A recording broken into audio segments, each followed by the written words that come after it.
Hi. Ngasigi video se nakhoi gi maitai sing gi ningthau gi masunupa ai semba sana jawba mahaki video ni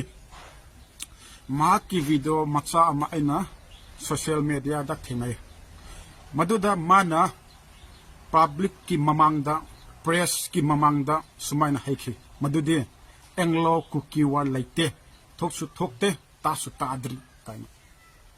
namai kaidro karigono namai adu pharise karigono nangi punsi katar phadar chinthiraga oida pada mangang ga punsi lelido nasagi hawrok pham nang khangbro noi manipur da changra ise chahi kya da changra inang khangbro ai khangene tauro noi na manipur da changra ise kachar da gi changra ine chahi na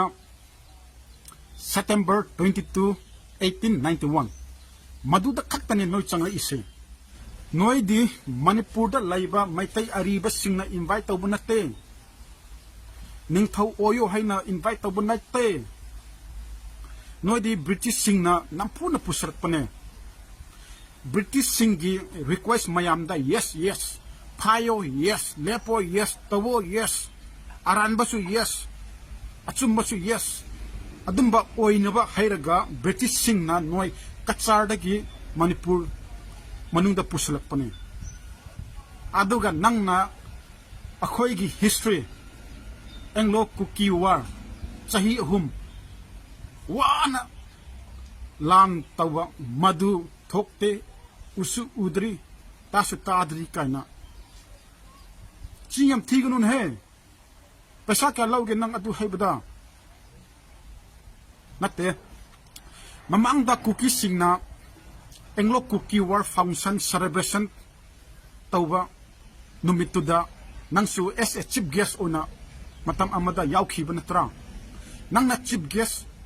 oiba matam duda nangna cookie singi mamangda akhoi cookie singi leader singi mamangda englo cookie war gi maramda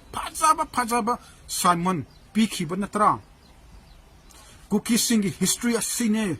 British singa lang tawe herga pachana thak wangna thagalam natra karigino nang na haujik na MP Raja Sabha gi member ama oire herga Anglo cookie wa yon to ise nangumba oidaba padaba chinthiba ningthau gi masu prithibida leiramoy nangna ahanba aduga aroibasu nang oiramani napuna tawba aranba de siamdo ke haidana nangna napugi aranba matung amuk ilise kerigino nangi napu Maharaj Bodha Chandrana 700 square mile sengnade 650 square mile ni kuki singna yam nu sibiraga 50 square mile ama hapchale madugi 700 square mile do nangi napuna chumnagi chahi khuting lak ahum pambigi maramna yontho ramani aduga hujik nangna yontho nabak lai taramani na migi history anglo cookie war ado nangna mu yontho eni ko yam jani noi maitai na tawise kachadi gi changrak pa noi maitai singse loi na bak chakhraga de manipur shanti laigani Manipur gi the last king do Bodha Chandra nate sengnade history aseng history de the last king do Kula Chandra ni Kula Chandra dagi makhat lakpa Kula Chandra Muhu Singba nangi great grandfather Maharaj Suchandra do asengba Manipur gi macha nate adu hana taw nasagi haruk phamdi thidraga migi hauruk pham oida padaba ngangba akoi ku kise kanano nang phajana take noi gi maitai gi history ming palabada chaithe role kumbaba madu phajana paw ikumendo pangpi pirkano reply pangpi pirkano madu da paw madu da kari haye cookie ki ningthau kuki hongba amadi lai gi ningthau lai ki achauba mamba ni na pakhang babu manipur gi ahan ba ningthau oina thamki haibna akhoi gi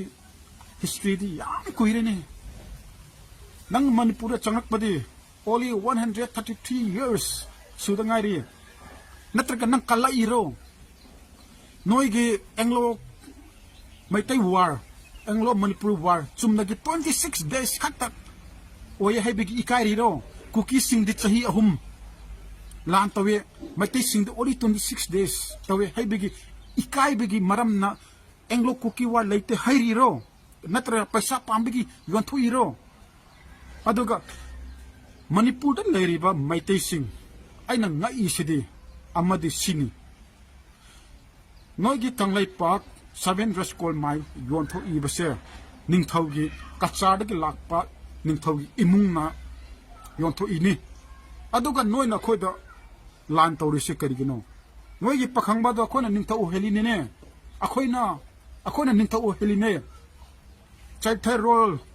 kumbaba do paramu lam sawning ne englo kuki war leite khana o adu noigi mehes thongna jamdo aduna hiding re de haisano madi panglau lawbune ko chat chapni adubo kanam tan mawa hauju fabu lawbi de adumba mehes thongna jamna hiding re de haidasano ma gumbadi akhona mawa lawbi de akhone khatna te center gi minutes mawa lawbi de every time reject adumba mi da khodi kamta khanbida hiding bhaisano adubo December sana jaba nahak na ningthaugi masun ama orega nangna adu anglo kuki wal leite kaina adu da ai haigene muna taw ai haigene noi kachar da lakpa ningthau maharashtra churchan da gi nangi matam phau base british ka su theng na dre lan su taw na dre maduna takpadi noi se manipur da british na tawning ba tawba yaba apabasu yes haigeroba patabasu yes lupa kunsa ni haidisu yes hainabagi damakta adugi thabak damakta puslakpane haibase maduna sakhini aduga noi maitaina akhoida lan tori manipur nakpa noi gi pakhangba ningtha ohenba kuki akhoida noi leka lan ga tori napun si da singamoi